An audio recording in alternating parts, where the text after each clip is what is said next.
Zuetan ez gara lagunak.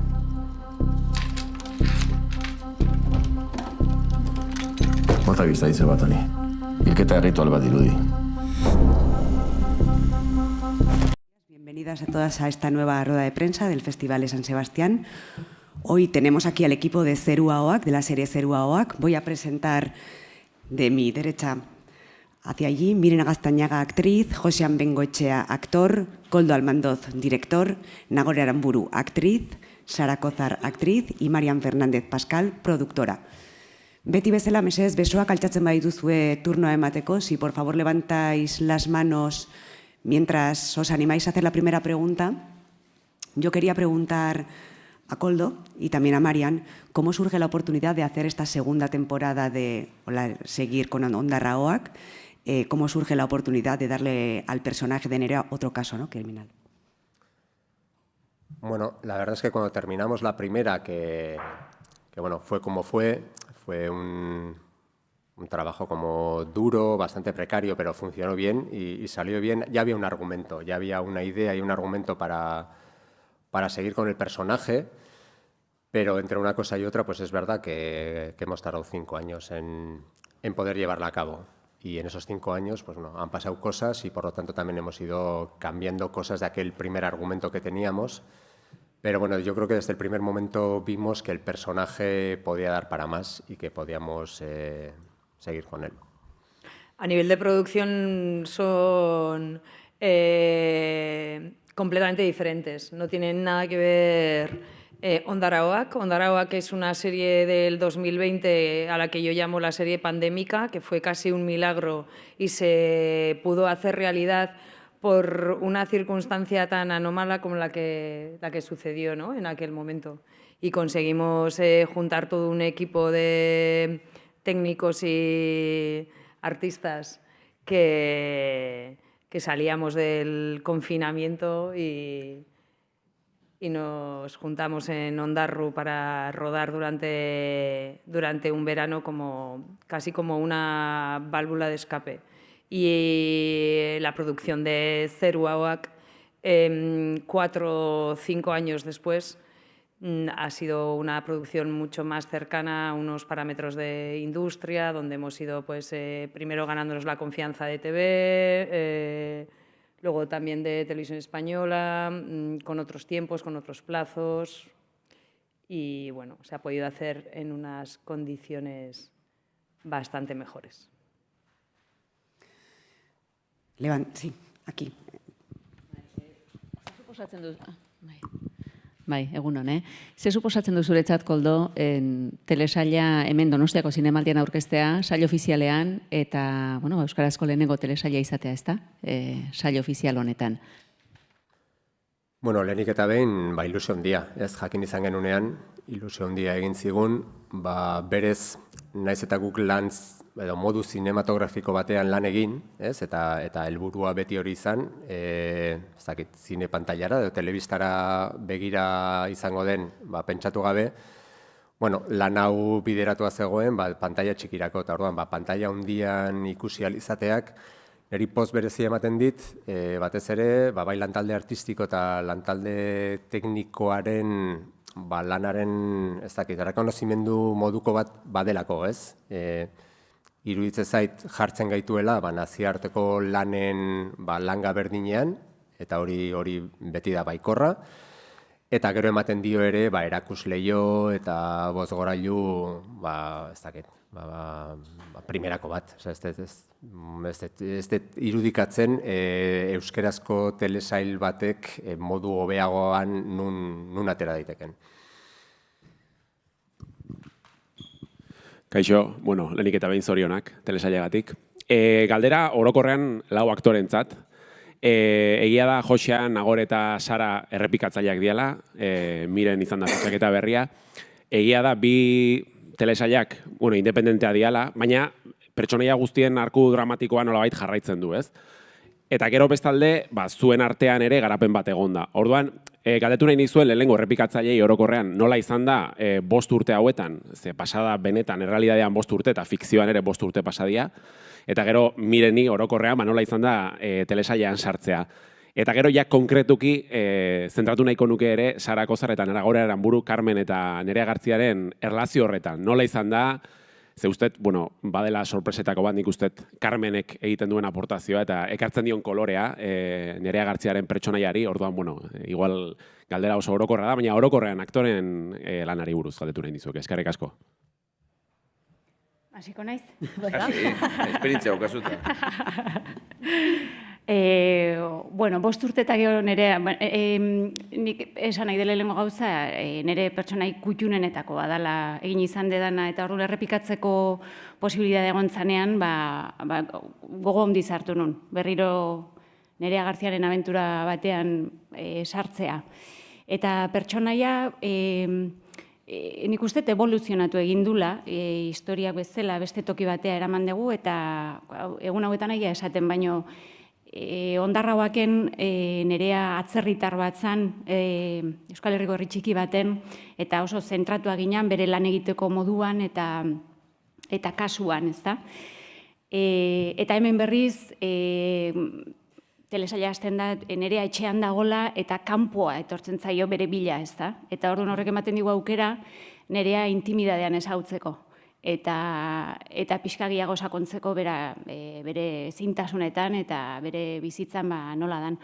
Nik uste hori aportatu diogula bigarrengo hontan pertsonaia hazi eginda eta hori erlazioak baita hazi egin dira, Carmenena hor dago, baino familiako aiz bagertzen zaio ere momentu batean, eta bueno, horren nahiko komplikatzen dio bizitza gure exertzainari.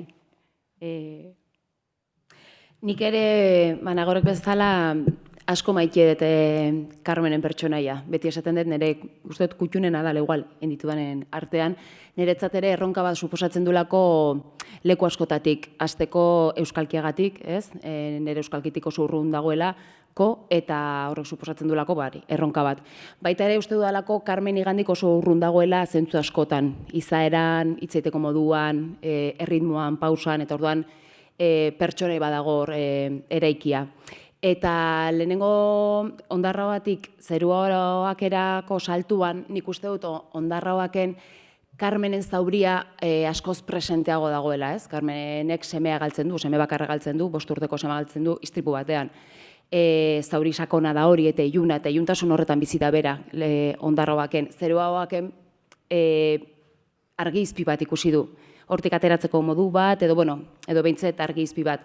Bide hori egiten ari dela, topatzen da berriro Nerearekin, Nereak deitzen diolako. Eta ibilbide hori komplikatu egiten da pixka bat. Spoilerrik egin gabe. Baina, gozada bada pertsonai hau egitea eta, telesail osoa. Nahi beldura lan ditezen, errepikatu egin dezue, igual aurrekoan kalen genulako, edo, igual. Lehenik eta behin, ez dakizen zan galdera, baina, lehenik eta behin, hori, eskerrak hemen, bai Koldori eta bai Txintxuari, nire personaia gainera ikustet beste garapen bat izan duela, asko ze konplexoagoa da beste honetan, iskin eta desberdina dauzka, eta, lehenengoan gozada bat izan bazan, honetan bi gozada, ez dakiti hirugarren bat izango deun, edo euskalo. Eta, hau guztiekin indan egon, Zeruaoaken, Ondarrabaken, eta gero hemen arreba etorri zaigu, arreba daia, kasi. Zeruaoak egitera eta, ezin hobeto ingurututa egon. Nire partetik, nik Ondarrabak ikusi nunean, sentitu nun alako oxigenazio bat, esaten, Euskal Herrian olakoak inditzakegu, ez? Eta, oxigeno izan zen, eta ez dakit, aktore taldea dana, ez? Estetika, espazio sonoroa, argiztapena, koloreak, eta zan amets bat, netzako ni desiatzen egon. Eta Koldok santzianean olako motorista marabillosa bat itxeko aukeranak alasan markatu, osea, barreneaino. Eta izan da zoragarri, bai. Koldo, Zeruaoken gidoia Arkaitzkan horekin sinatu duzu? Nola sortu zen kolaborazio hau eta nola egin dezute lan elkarrekin? Bai, bueno, nik Arkaitz aspaldidanik ezagutzen dut, beste gauzatxo batzuk ere eginak genituen, eta, bueno, somatzen nuen beharra, beste begi, beste esku batzuena, iruditzen zaidalako hori, askotan norberaren utxuneak betetzen dituela, edo ikusten dituela parean daukan norbaitek, ez? Orduan Arkaitzekin oso horraz izan da. Berez oso gizon langilea da, eta horrek asko errazten ditu gauzak, askotan aurre ere hartzen dizulako, eta tira ere egiten dizulako, ez, gauzak aurrera eramateko. Eta gero nik nabarmenduko nukena da, nik uste biok nahiko eskuzabal jokatu dugula bestearen ideia honekin. Ez, beti izan dugu jomugan alik eta gidoi honena idaztea, orduan inork ez ditu inpusatu bere ideiak edo batzutan ez, norberak idazte ditu gauz batzuk eta iruditzen zaizkio brillanteak, eta parean norbait dagonean eta hain brillanteak ez direla esaten dizunean, lehen momentu batean min ematen dizu, baina gero jakin behar da onartzen eta hori hobetzen, eta nik uste bai batak besteari hori esan izan diogula, eta gero onartzen jakin izan dugula. Orduan, bai, esperientzia ederra izan da, eta bestetik oso erraza. Niri oso erraz eta natural suertatu zait berarekin lan egitea. Kaixo, beira, sakondu nahiko nuke Nerea eta Carmenen arteko harremanean, aldiontan urrats bat aurrera egin du, aurreko segizio honetan, baina ez alda pixkat motx gelditu, ala nahi daizu beste emanaldi baterako utzi.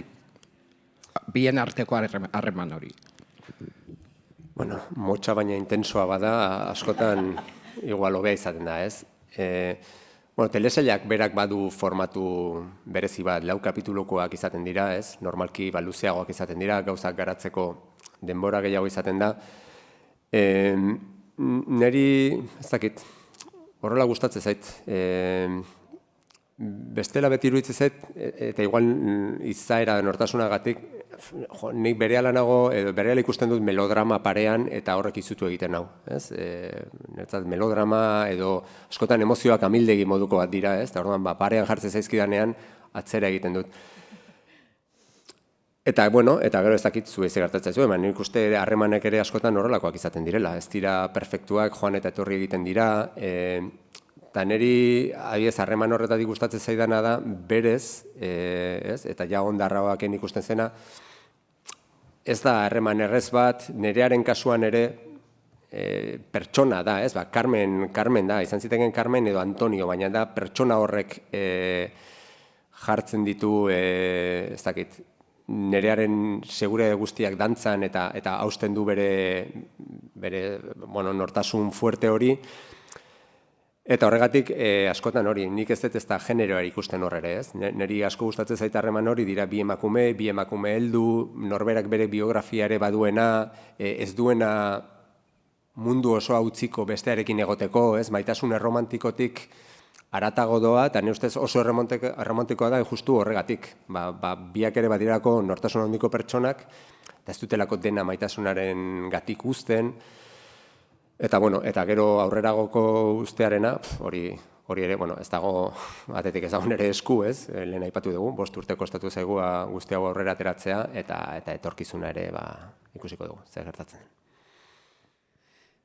Yo, Koldo, quería preguntarte por el cambio de escenario, porque en esta temporada pasamos de Ondarroa a Bilbo y la serie está filmada con mucho estilo, pero los bajos fondos de la ciudad también tienen mucho que decir en esta historia, ¿no? Quería saber un poco cómo habéis trabajado el espacio urbano, en este caso de la ciudad, y cómo afecta también tanto a la trama como a la puesta en escena.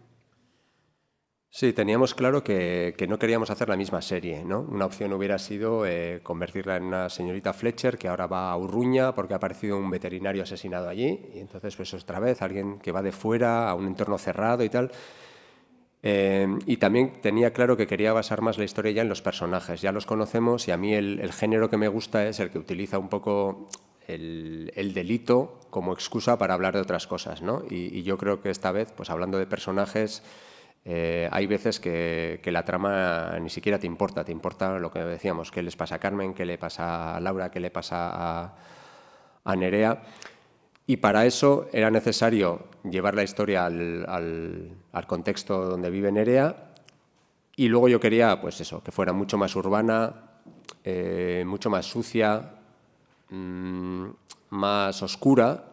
Y para eso, pues la gran ciudad, y estando en Donosti, siendo donostiarra, pues es curioso decirlo, pero la gran ciudad de Euskal Herria, pues es Bilbo. Y Bilbo es la que tiene, pues, unas periferias grandes, la que tiene mayores núcleos de migración, la que es más diversa, la que es más cosmopolita. Y bueno, para mí era impepinable que esto ocurriera en Bilbo, porque es también donde están, ¿no?, pues los poderes fácticos, políticos, judiciales y todos los que tienen que ver con las cloacas en ese sentido. Bai, hemen bigarren. Bai, beste galdera bat ingo izuet. Ondarraoak berak bazuen zentzua izenburuak lehenengo zatian, zeru ahoakek? Bueno, pixka bat izenburuarekin jokatu izan dugu, serie bera ez dela, baina aurrekoaren segida ere izan dezakela, edo segida bat dela nabarmentzeko, eta orduan ahoak hori mantendu dugu, kasu honetan ere, badagolako, estolden asuntoa, ahoetatik etortzen zaizkigun gauzak, ahoakek daukan ere zentzu bikoitz hori, ahoa gaztelerazko filo edo ertza ere badauka, pistolaren ahoa, labanaren ahoa, hortik. Eta zeruarena justu aurrekoaren kontrako egin nahi genuelako, Ondarraoaken asko dago zerutik lurrera begiratzen duten eta itsasora begiratzen dituzten irudiak, honetan asko dago, hain zuzen, estoldetatik gora egiten dutenak, orduan, begirada edo kamera, eta hori ere, realizazioan eta planteamenduan asko dago horrela, Gustatuko litzaidake modu subliminal batean, hori jendeari iristea, betik gorako irudi gehiago dago, zeru asko dago, eraikuntzen artean ere zerua ikusten dugu. Pixka bat, plantamendu horretan gauzak aldatu eta serie berdina ez egitearen nahi horretan, ikuspuntu hori aldatu dugu, eta zeru izan da, ere ez dago bestelako metafora izugarririk, baina horrela geratu zen. Nik aprobetxatu nahiko nuke generoari eta erreferentei buruz galetzeko, ze ja Ondarraoak ekin jarri zen eusko nuar etiketa hori edo nuar nordikotikan inspiratua ote omen zegoen, eta galetu nahi nizuen pixka bat, zeintzuk diren zeru ahoaken erreferente horiek, eta baita ere ehaztu genero ikuspegi horretan eroso sentitzen zeran, edo etiketa horretan eroso sentitzen zeran, ez? Ni genero irakurlea naiz batez ere, ikuslea ere, gustatzen zaizkit, genero seriak eta, baina esango nuke gehiago literatura beltzak akonpainatu nahuela, Eta generoak aipatu bezala ahalbideratzen dizu beste hainbat gauzetaz hitz egiteko, beti ere entretenitu eta divertigarri suertatuaz, aukerak ematen dizkizu, entretenitzeko eta aldi berean gauzetaz hitz egiteko. Naiz ere aditu bat, niri genero gustatzen zaizkit beste 1000 gauza, eta gustatuko litzaidake pentsatzea ere, genero hori aitzaki hartuta, norberaren pintzeladak ere ematen ikasi edo asmatu dugula, Eta erreferenteak, asko daude, aldagarriak dira, nik adibidez Ondarraoaken badira hor, edo baziren solasaldi batzuk, arrantzale senegalesak, Wolofen eta Wolofez, eta Nereak euskeraz hitz egiten zuenean, eta bata besteari hitz egiten zioten, bakoitzak bere txapa sartuaz, eta adibidez, Jarmusen Ghost Dogetik ateratako ideia bat da. Kasu honetan, badira nik uste momentu lintxianoak, badira momentu kaurismakiarrak, gero badago Ondarraoak igual eskandinaviarragoa edo bazen, azken urteetan gehiago ikusi dut adibidez, generoa ingelesa, angloa, eta gustatzen zaizkit angoloek dituzten etxe zikin horiek, ez, sofa gainean, arropa saski batean, konketa, hori, platerez beteta, inork ez ditulako garbitu, eta pixkat horretara ere eramaten saiatu gera, orduan ez dago referente zuzen bat, baina badira mordo bat, azkenean asmatu ere, ez dugulako ezer asmatzen, ez, horretaz elikatzen garelako beti. Galderarik daukazunean, mesedez, cuando tengáis alguna pregunta, levantad la mano y así os veo. Mientras, yo quería preguntaros, estamos un poco en el tiempo de las series también, viven desde hace un tiempo una edad de oro. Quería preguntar qué os aporta a vosotros poder trabajar en series para la televisión y en este caso para ETV, y también a los actores. Miren ha dicho antes una cosa, que es que parece que no se pueden contar historias así o que no hay personajes así aquí, ¿no? ¿Qué es lo que os aporta también estos personajes y estas historias? Bueno, yo simplemente diré brevemente que es verdad que vivimos un momento en el que las series pues prevalecen, y es verdad que es casi más fácil producir una serie que una película, desgraciadamente, pero por otro lado no soy nada contrario. Yo creo que las series han traído por un lado trabajo a un sector y por el otro han vuelto a popularizar un arte, una disciplina que había perdido su esencia popular, ¿no? Yo me acuerdo cuando yo era chiqui, nosotros todos los fines de semana íbamos al cine y hablábamos de películas. Y eso, desgraciadamente, ¿no?, en el cine en sala, pues se ha perdido mucho. Y ahora veo que de repente voy a la ICAS a recoger al crío y todo el mundo habla de series, ¿no? Gente que hace 10, 15 años no hablaba de series y ahora, bueno, pues en cierta manera ha revitalizado el carácter popular del audiovisual.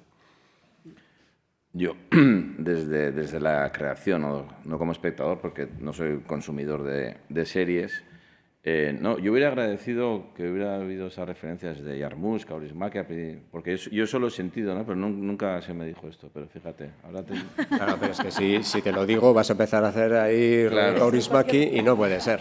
Entonces, la verdad, no, en serio, encontrarme con ese mundo, es que me he encontrado con ese mundo a la hora de trabajar, con Koldo y, ¿sabes? Ahí hay una conexión, no sabía cuál era, Zerua Ahoak, no sé, pero claro, estaba todo este mundo, ¿no? Todo este universo. No era yo, qué decepción, ¿no? Ya, sí. Bueno, en alguna parte sí, yo creo, en alguna parte.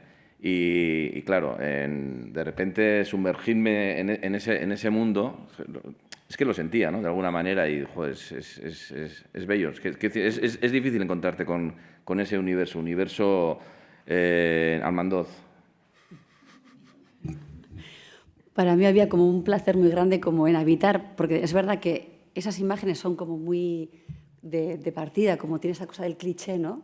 Pues yo que sé, a mí me venía, Koldo Uma Thurman va de repente en moto, ¿no?, una Kill Bill, hablábamos de esas cosas que al final internamente, claro, que te encanta, ¿no?